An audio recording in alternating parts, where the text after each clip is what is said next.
Bonjour, aujourd'hui on va décortiquer une histoire qui a fait couler beaucoup d'encre, celle de l'effondrement présumé du régime iranien vu de l'intérieur. C'est un récit qui parle de trahison, de corruption et de chaos. Allez, on plonge dedans. Téhéran s'est réveillé face à la plus grande trahison de son histoire. Voilà, c'est avec cette phrase, une véritable bombe, que la source qu'on analyse aujourd'hui plante le décor. Ça donne tout de suite le ton d'une histoire de complot au plus haut sommet de l'État.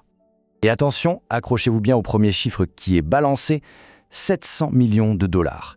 D'après cette source, c'est la somme qu'aurait tranquillement détourné Esmail Qaani, le très puissant commandant de la force Quds. Et comme si ça ne suffisait pas, la source enchaîne avec un autre montant, encore plus fou, 1,5 milliard de dollars.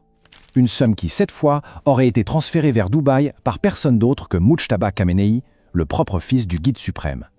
Alors, la question c'est, comment est-ce qu'on a pu en arriver là? Eh bien, d'après le récit qu'on examine, la pourriture viendrait vraiment du sommet de la pyramide du pouvoir, au cœur même des élites militaires et politiques.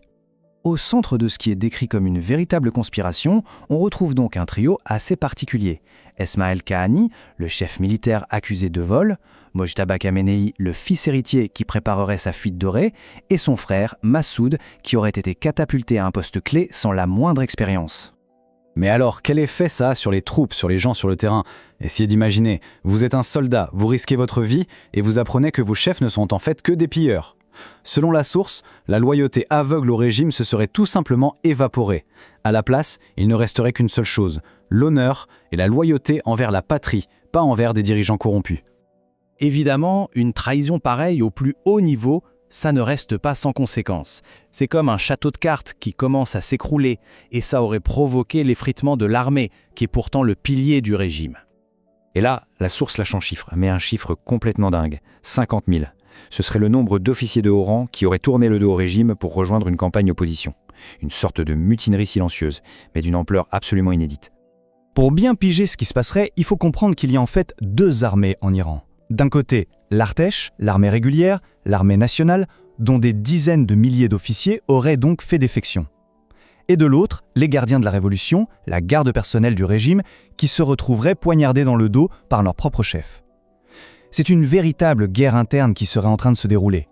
Et pour donner une voix à cette rébellion, la source cite un ancien des forces spéciales, Javad Sadi, qui aurait lancé cet appel « Ne pointez pas vos armes sur le peuple, n'obéissez pas à ses ordres criminels ». Des mots simples, directs, qui se seraient répandus comme une traînée de poudre.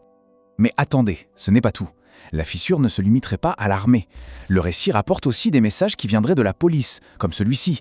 Très bientôt, nous vous rejoindrons. Ça laisse penser que le régime serait en train de perdre le contrôle, même de ses forces de l'ordre. La question qu'on se pose, c'est mais où est passé tout cet argent?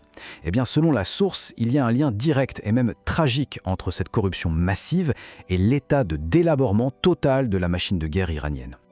Prenez l'armée de l'air par exemple. L'Iran était si fier de sa flotte de F-14 Tomcats, des avions de chasse de légende. D'après la source, sur une soixantaine d'appareils, il n'y en aurait plus que 12 capables de décoller. C'est à peine une escadrille.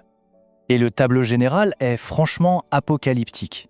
On parle d'avions cannibalisés pour récupérer des pièces, de systèmes radars complètement aveugles parce qu'il n'y a plus de composants, et même de silos à missiles qui seraient devenus de vrais pièges mortels à cause de la rouille et des fuites. Mais cette déliquescence militaire, en fait, ce n'est qu'un symptôme.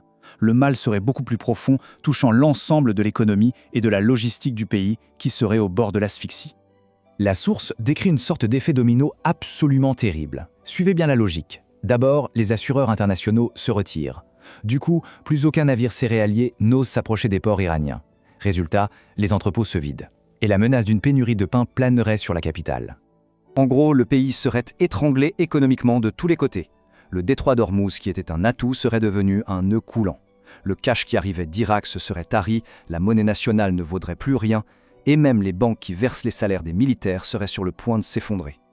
Et on arrive maintenant à ce que la source présente comme le dernier acte de la pièce, l'exode des élites.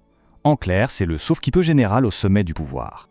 Et là, il y a une ironie qui est juste saisissante. Les mêmes qui passaient leur temps à crier des slogans anti-occidentaux seraient en train de faire la queue pour obtenir des visas pour l'Europe, fuyant le chaos qu'ils auraient eux-mêmes créé. Mais le symbole le plus fort de cette déroute, ce serait le fameux plan B du guide suprême lui-même. La source évoque des avions privés, les soutes pleines d'or et de cash qui attendraient sur le tarmac, prêts à décoller à tout moment. C'est le signal que même tout en haut, plus personne n'y croit. Ce qui nous amène à la conclusion, à la question finale que pose cette source, une question qui sonne comme un échec et mat. Quand un régime est entièrement construit sur le pillage, que se passe-t-il le jour où les caisses sont vides? Si l'argent était le seul ciment qui tenait l'édifice, son absence ne peut que signer son effondrement. Une réflexion qui, d'après ce récit, serait en train de devenir une réalité.